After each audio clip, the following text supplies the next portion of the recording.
राइमा इस्लाम शिमू बांग्लादेश की एक जानी मानी अभिनेत्री थीं। उन्होंने न सिर्फ 50 से ज्यादा फिल्मों में काम किया, बल्कि 2 दर्जन से अधिक नाटकों में भी काम कर दर्शकों के दिलों में जगह बनाई। यह महज इत्तेफाक की बात है कि जिन दिनों देश भर में अपने दौर की खूबसूरत और लोकप्रिय अभिनेत्री परवीन बाबी की जिंदगी पर बनी वेब सीरीज रंजिश ही सही की चर्चा हो रही थी, उन्हीं दिनों बांग्लादेश की परवीन जितनी ही सेक्सी, लोकप्रिय और सुंदर एक्ट्रेस राइमा इस्लाम शिमू की दुखद हत्या की चर्चा भी उतनी ही शिद्दत से हो रही थी। फर्क सिर्फ इतना था कि परवीन बाबी की लाश उनके घर में मिली थी, जबकि राइमा की एक सड़क पर मिली थी। यह सड़क बांग्लादेश की राजधानी ढाका के केरानीगंज अलियापुर इलाके में हजरतपुर ब्रिज के नजदीक है, जो कालाबागान थाने के अंतर्गत आता है। 17 जनवरी 2022 को राइमा की लाश मिली तो बांग्लादेश में सनाका खिंच गया, क्योंकि वह कोई मामूली हस्ती नहीं थी, बल्कि घर घर में उनकी पहुंच थी। अपनी अभिनय प्रतिभा के दम पर उन्होंने अपना एक बड़ा दर्शक और प्रशंसक वर्ग तैयार कर लिया था। जिस हाल में राइमा की लाश मिली थी, उससे साफ जाहिर हो रहा था कि उनकी बेरहमी से हत्या की गई है। इस हादसे ने एक बार फिर साफ कर दिया कि रियल और रियल लाइफ में जमीन आसमान का फर्क होता है, और आमतौर पर फिल्म स्टार्स, फिर वे किसी भी देश के हों, की जिंदगी उतनी हसीन और खुशनुमा होती नहीं जितनी कि उनके जिए किरदारों में दिखती है। ये भी पढ़े घरेलू नौकर सावधान। यही राइमा के साथ हुआ कि हत्यारा कोई और नहीं बल्कि उनका बेहद करीबी शख्स था, और हत्या की वजह कोई अफेयर, पैसों का लेन देन, कोई विवाद या नशे की लत या फिर कोई दिमागी बीमारी भी नहीं थी। 45 वर्षीय राइमा साल 1977 में ढाका के एक मध्यम वर्गीय परिवार में जन्मी थीं, जिन्हें बचपन से ही अभिनय का शौक था। ढाका से स्कूल और कॉलेज की पढ़ाई पूरी करने के बाद उन्होंने एक्टिंग का कोर्स भी किया था। 19 साल की उम्र में ही उन्हें वर्तमान फिल्म में काम करने का मौका मिल गया था। निर्माता काजी हयात की इस कामयाब फिल्म से वह फिल्म इंडस्ट्री में पहचानी जाने लगी। फिल्म समीक्षकों ने तो उनकी एक्टिंग को अव्वल नंबर दिए ही थे, दर्शकों ने भी उन्हें सराहा था। इसकी वजह उनका ताजगी से भरा चेहरा और बेहतर एक्टिंग के अलावा उनकी कमसिन अल्हड़पन और खूबसूरती भी थी। पहली फिल्म कामयाब होने के बाद राइमा ने फिर कभी पीछे मुड़कर नहीं देखा। देखते ही देखते उन्होंने बांग्लादेश के तमाम दिग्गज निर्देशकों के साथ काम किया। इनमें इनायत करीम, शरीफुद्दीन खान, दीपू, देलवर जहां झंतू और चाशी नजरुल इस्लाम प्रमुख हैं। सभी छोटे बड़े निर्देशकों के साथ राइमा ने 50 से भी ज्यादा फिल्मों में काम किया और टीवी पर भी अपना जलवा बिखेरा।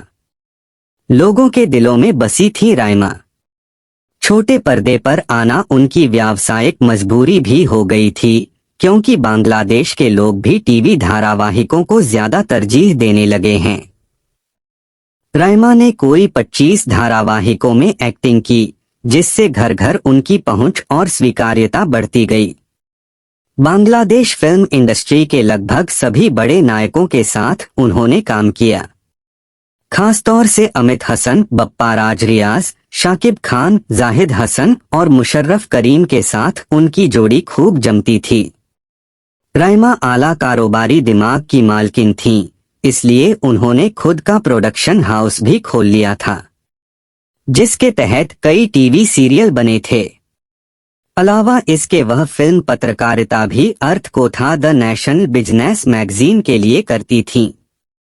बहुमुखी प्रतिभा की धनी इस एक्ट्रेस को टीवी न्यूज चैनल 18 बांग्ला में सेल्स एंड मार्केटिंग में वाइस प्रेसिडेंट भी नियुक्त किया गया था। जल्द ही एक नामी event management company TN events limited के सीईओ की जिम्मेदारी भी उन्हें दी गई थी। इतना ही नहीं, उन्होंने बांग्लादेश में ही अपना ब्यूटी सैलून भी शुरू कर दिया था, जिसका नाम रोज ब्यूटी सैलून है। ढाका का ग्रीन रोड इलाका राइमा के घर की वजह से भी पहचाना जाने लगा, जो दर्शकों और प्रशंसकों की नजर में किसी मन्नत या जन्नत से कम नहीं था। लेकिन कोई सोच भी नहीं सकता था कि लाखों लोगों का मनोरंजन करने वाली और दर्शकों के दिलों पर राज करने वाली इस एक्ट्रेस की निजी जिंदगी किसी नर्क से कम बदतर नहीं थी, और इसकी वजह था उनका पति शखावत अली नोबेल, जो कभी उन पर जान छिड़का करता था। इन दोनों ने 16 साल पहले लव मैरिज की थी। शौहर ही निकला कातिल। आम दर्शक इससे ज्यादा कुछ नहीं सोच पाता कि उसकी चहेती एक्ट्रेस अपने महल जैसे घर के अंदर सदस्यों के साथ हंस खेल रही होगी, रोमांस कर रही होगी, या फिर डाइनिंग टेबल पर बैठी लंच या डिनर कर रही होगी। और कुछ नहीं तो पति और बच्चों के साथ आंचल हवा में लहराते लॉन के झूले पर झूलती गाना गा रही होगी। उसके इर्द गिर्द रंग बिरंगे फूल और चहचहाते पक्षी होंगे। सर के ऊपर नीला खुला आसमान होगा। लेकिन ऐसा कुछ भी कम से कम राइमा की जिंदगी में तो नहीं था। पिछले कुछ दिनों से वह बेहद घुटन भरी जिंदगी जी रही थीं। आलीशान घर के अंदर कलह स्थायी रूप से पसर चुकी थी, जिससे उनके दोनों बच्चे सहमे समय से रहते थे। राइमा और शखावत कहने और देखने को ही साथ रहते थे, और मियां बीवी कहलाना भी उनकी सामाजिक मजबूरी हो चली थी। लेकिन रोज रोज की मार कुटाई और कलह आम बात हो चुकी थी। यह सब कितने खतरनाक मुकाम तक पहुंच चुका था, इसका खुलासा 17 जनवरी 2022 को राइमा की लाश मिलने के बाद हुआ। अंदर से टूटी और थकी हुई यह एक्ट्रेस 16 जनवरी को मावा एक शूटिंग के लिए गई थी, लेकिन देर रात तक वापस घर नहीं लौटी तो घर वालों को चिंता हुई, क्योंकि राइमा का फोन भी बंद जा रहा था। कालाबागान थाने में उनकी गुमशुदगी की सूचना दर्ज हुई। एक रिपोर्ट राइमा की बहन फातिमा निशा ने भी लिखाई थी। पुलिस ने राइमा की ढूंढाई शुरू की, लेकिन देर रात तक कोई कामयाबी नहीं मिली तो मामला सुबह तक के लिए टल गया। इस दौरान उनका भाई शाहिदुल इस्लाम खोकान लगातार पुलिस वालों से बहन को ढूंढने की गुजारिश करते खुद भी राइमा की तलाश में इस उम्मीद के साथ लगा रहा कि कहीं से कोई सुराग मिल जाए, लेकिन उसके हाथ भी मायूसी ही लगी। 17 जनवरी की सुबह कुछ राहगीरों ने हजरतपुर ब्रिज के पास एक लावारिस संदिग्ध बोरे को देख इसकी खबर पुलिस को दी। पुलिस ने आकर जैसे ही बोरे को खोला तो उसमें से बरामद हुई राइमा की लाश, जो 2 टुकड़े कर बोरे में ठूंसी गई थी। गले पर चोट के निशान भी साफ साफ दिख रहे थे, जिससे स्पष्ट हो गया कि राइमा की हत्या हुई है और लाश को यहाँ फेंक दिया गया है। लेकिन हत्यारा कौन हो सकता है, यह सवाल पुलिस को मथे जा रहा था। राइमा की हत्या की खबर जंगल की आग की तरह फैली और फैंस जहां तहां इकट्ठा होने लगे। शव को पोस्टमार्टम के लिए सर सलीमुल्लाह मेडिकल कॉलेज भेज दिया गया। पुलिस को शखावत पर शक तो था ही, लेकिन जैसे ही राइमा के भाई शाहिदुल इस्लाम खोकान ने यह कहा कि शखावत एक ड्रग एडिक्ट है, वह अक्सर मेरी बहन से कलह करता था, मैंने उसकी कार में खून देखा है, वह सुबह 8 से लेकर 10 बजे तक घर पर नहीं था, मुझे लगता है कि उसी दौरान उसने राइमा की लाश फेंक दी। ये भी पढ़े मनोहर कहानियां, सीरियल किलर सिंहराज, फिल्मों जैसा कत्ल। शाहिदुल की शिकायत पर पुलिस ने शखावत को घेरा तो बिना किसी ज्यादा मशक्कत के उसने सच उगल दिया। अब तक राइमा के फैंस जगह जगह मोमबत्तियां लेकर उनकी आत्मा की शांति के लिए प्रार्थना करने लगे थे। सोशल मीडिया पर भी राइमा छाई हुई थीं। लोग श्रद्धांजलि देते राइमा के हत्यारे को गिरफ्तार करने की मांग और प्रदर्शन कर रहे थे। हिरासत में लिए गए शखावत ने बगैर किसी खास चूंच-पड़ के अपना गुनाह कबूल लिया। उसके बयान की बिनाह पर 6 लोग और गिरफ्तार किए गए, जिनमें उनका ड्राइवर और एक नजदीकी दोस्त अब्दुल्ला फरहाद भी था। फरहाद को शखावत ने फोन कर बुलाया था। पूछताछ में पता चला कि शखावत और फरहाद ने राइमा की हत्या 16 जनवरी को ही कर दी थी। वक्त था सुबह 7 बजे का। इन दोनों ने राइमा की लाश बोरे में भर दी और उसे प्लास्टिक की डोरी से सिल दिया। यह काम इत्मीनान से बिना किसी अड़ंगे के हो सके, इसके लिए उन्होंने घर पर तैनात सिक्योरिटी गार्ड को नाश्ता लेने भेज दिया था।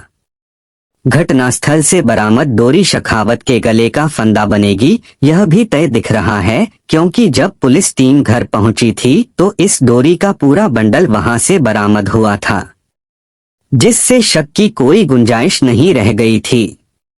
ये दोनों लाश को ठिकाने लगाने के पहले उसे मीरपुर ले गए थे, लेकिन वहां कोई उपयुक्त सुनसान जगह नहीं मिली तो वापस घर आ गए थे। राइमा की लाश उन लोगों के लिए बोझ बनती जा रही थी। मीरपुर से वापसी के बाद दोनों रात 9:30 बजे के करीब हजरतपुर ब्रिज पहुंचे और लाश वाले बोरे को वहीं फेंक दिया, लेकिन हड़बड़ाहट और जल्दबाजी में गलती से डोरी वहीं छोड़ दी, जो उनके खिलाफ एक पुख्ता सबूत बन गई। लाश फेंकने के बाद घर आकर दोनों ने सबूत मिटाने की गरज से कार को धोया और बदबू दूर करने के लिए उसमें ब्लीचिंग पाउडर भी छिड़का, लेकिन इसके बाद भी खून के धब्बे पूरी तरह नहीं मिट पाए थे। यानी राइमा शूटिंग पर गई है, यह झूठ जानबूझकर फैलाया गया था, जिससे कत्ल को किसी हादसे में तब्दील किया जा सके या उसका ठीकरा किसी और के सिर फूटे, नहीं तो उसे तो ये लोग 16 जनवरी 2022 को ही ऊपर पहुंचा चुके थे। गलत नहीं कहा जाता कि मुलजिम कितना भी चालाक हो, कोई न कोई सबूत छोड़ ही देता है। फिर शेखावत और फरहाद तो नौसिखिए थे, जो यह मानकर चल रहे थे कि उन्होंने बड़ी चालाकी से अपने गुनाह को अंजाम दिया है, इसलिए पकड़े जाने का तो कोई सवाल ही पैदा नहीं होगा। कुछ दिन हल्ला मचेगा और फिर सब कुछ ठीक हो जाएगा। पुलिस के सामने शेखावत ने शरीफ बच्चों की तरह मान लिया कि राइमा से कलह के चलते उसने उसका कत्ल किया, लेकिन हकीकत में वह अव्वल दर्जे का शराबी और ड्रग एडिक्ट था, जो पत्नी को मारकर उसकी सारी दौलत हड़प कर लेना चाहता था, जिससे ताउम्र मौज और अय्याशी की जिंदगी जी सके। पर अब उसे जिंदगी भर जेल की चक्की पीसना तय दिख रहा है। हो सकता है अदालत कोई रहम न दिखाते हुए शेखावत को फांसी की सजा ही दे दे, जिसका कि वह हकदार भी है।